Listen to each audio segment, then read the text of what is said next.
A Polícia Civil cumpriu hoje mandados de prisão contra os ex-governadores do Rio de Janeiro, Antony Garotinho e Rosinha Mattheus. A decisão de prender os políticos foi tomada pela 2ª Câmara Criminal do Tribunal de Justiça, que derrubou a liminar que concedia habeas corpus ao casal. Os dois já haviam sido presos no início de setembro por determinação da 2ª Vara Criminal da Comarca de Campos dos Goytacazes, mas foram soltos no dia seguinte por um habeas corpus concedido pelo desembargador Ciro Darlan durante plantão judiciário. Garotinho e Rosinha são acusados de fraudes em contratos celebrados entre a Prefeitura de Campos dos Goytacazes, no Norte Fluminense, e a construtora Odebrecht para a construção de casas populares, durante os 2 mandatos de Rosinha como prefeita da cidade entre 2009 e 2016. Em nota divulgada ontem, o advogado de defesa do casal, Vanildo da Costa Júnior, informou que vai recorrer ao Superior Tribunal de Justiça contra a decisão da 2ª Câmara Criminal.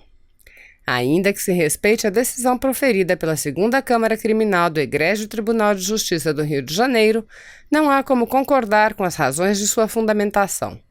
A ordem de prisão é ilegal e arbitrária, pautada apenas em suposições e conjecturas genéricas sobre fatos extemporâneos, que supostamente teriam ocorrido entre os anos 2008 e 2014. Acreditamos em sua modificação pelos tribunais superiores, para onde encaminharemos recurso, diz a nota. Garotinho foi governador do estado do Rio de Janeiro entre os anos de 1999 e 2002. Sua esposa, Rosinha, governou o estado de 2003 a 2006. As informações são da Agência Brasil. Temos boas notícias para o Brasil, como resultado das conversas, dos encontros do presidente Bolsonaro com o príncipe herdeiro Mohammed bin Salman. O Fundo de Investimentos Público, o Fundo Soberano da Arábia Saudita, decidiu investir um montante de 10 bilhões de dólares no Brasil em setores que nós vamos decidir aí de comum acordo. Isso é o resultado desse empenho diplomático do presidente, dessa nossa visita, da relação que nós estamos construindo com a Arábia Saudita, com todo o mundo árabe, e é também resultado da confiança que o Brasil está gerando no exterior. Nós temos visto isso de maneira palpável em todos esses encontros. O fundo que é conhecido como PIF, que é o Fundo Soberano, já investiu em 5 países. O Brasil é o 6º país. Em que países eles investiram? Nos Estados Unidos, no Japão, na França, na África do Sul e na Rússia. O Brasil é o 6º. O mesmo volume de investimento feito na Rússia, por exemplo. E nós vamos organizar, e isso foi ajustado ao longo do dia de hoje, um conselho de cooperação entre os 2 governos, com a iniciativa privada dos 2 países, para fazer a definição em que áreas e em que velocidade esses recursos vão ser aplicados no Brasil.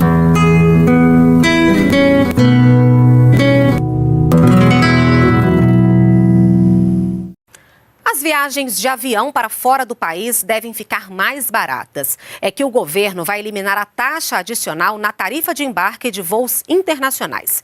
A medida deve incentivar o mercado aéreo brasileiro e atrair mais passageiros até 2025. Viajar para o exterior vai ficar um pouco mais em conta. Nas próximas semanas, o governo deve anunciar o fim da tarifa extra de $18 embutida na taxa de embarque paga pelos passageiros em viagens internacionais. A medida deve incentivar o setor de aviação civil, que está passando por uma série de mudanças. Há hoje no Brasil 22 aeroportos concedidos à iniciativa privada. No ano que vem, outros 22 serão entregues para a administração particular. E em 2021, mais 19 aeroportos. O programa de concessão de aeroportos brasileiro, ele é tido como um dos melhores e mais modernos programas de concessão de aeroportos do mundo. Nós temos um programa bastante sofisticado, trazemos aí boas práticas mundiais para esse setor e temos sido reconhecido com a presença nos nossos leilões de investidores de todo o mundo. Ao melhorar a infraestrutura dos aeroportos e abrir o mercado para empresas com capital 100% estrangeiro, a meta do do governo é aumentar o número de pessoas voando dos atuais 120 milhões para 200 milhões e o número de localidades atendidas por voos de 140 para 200. Tudo até 2025. A gente está construindo os alicerces para um crescimento que vai ser um crescimento sustentável, de longo prazo, perene e que todos os fatores de risco que eram apontados pelos investidores estão sendo corretamente endereçados. E aqui no Brasil, o governo deve apresentar hoje a senadores propostas para um novo pacto federativo. Quem tem as informações sobre esse assunto é o repórter Glauco de Queiroz. Glauco, bom dia para você. Olá, bom dia Renata, bom dia a todos. Olha, essas propostas devem ser apresentadas pelo ministro da Economia, Paulo Guedes, em reunião com os senadores e que essa reunião deve contar também com a presença do presidente da Câmara, o deputado Rodrigo Maia. De acordo com o líder do governo no Senado, o senador Fernando Bezerra, seriam 3 propostas de emenda à Constituição, uma delas para alterar a chamada regra de ouro. Essa regra, ela impede o endividamento público pela União com despesas correntes e ela só pode ser quebrada com autorização do Congresso Nacional. A ideia é criar regras que criem mecanismos automáticos para impedir, para conter aí o avanço dos gastos em caso de desequilíbrio entre receitas e despesas. Uma das maiores preocupações do governo são os gastos com o pessoal. De acordo com o Fernando Bezerra, a expectativa é que essas regras, essas medidas possam ser votadas no Senado até o início de dezembro. E quanto às outras propostas, estariam aí um maior controle fiscal para os estados e também a revisão dos fundos constitucionais e infraconstitucionais. Renato, com você. Obrigada, Glauco, pelas suas informações. E hoje o ministro de Minas e Energia participa de um evento no Rio de Janeiro sobre óleo e gás. Quem acompanha e traz os detalhes ao vivo de lá é Tiago Pimenta. Bom dia, Tiago. Oi, Renata, bom dia. Começou hoje e vai até quinta-feira o principal congresso de petróleo e gás do país, a Offshore Technology Conference. Na abertura, o diretor-geral da Agência Nacional do Petróleo, a ANP, Décio Oddone, falou durante o café da manhã sobre os 20 anos de atuação da agência, que ganhou visibilidade depois da descoberta do pré-sal. Entre os temas tratados está o leilão de novos campos de exploração na camada do pré-sal. Décio Oddone disse que o Brasil está se transformando de monopólio do petróleo para a indústria do petróleo, com a presença de empresas concorrentes nas áreas de exploração. O governo espera, com isso, criar novos empregos, com a instalação de 50 plataformas nos próximos anos. A abertura do encontro também tem a participação do ministro de Minas e Energia, Bento Albuquerque. Esse encontro acontece dias antes do leilão do pré-sal, marcado para a semana que vem, dia 6. 14 produtoras do setor de energia, incluindo a Petrobras, se inscreveram para participar desse leilão, que é considerado histórico. O Enem está chegando. As primeiras provas já serão aplicadas neste domingo, 3 de novembro. Professores e alunos aproveitam a reta final para revisar conteúdos importantes. Até agora, quase 4 milhões de participantes já consultaram o local de provas. E nesta edição, um alerta aos candidatos. Qualquer som emitido por dispositivo eletrônico pode causar a eliminação no Enem.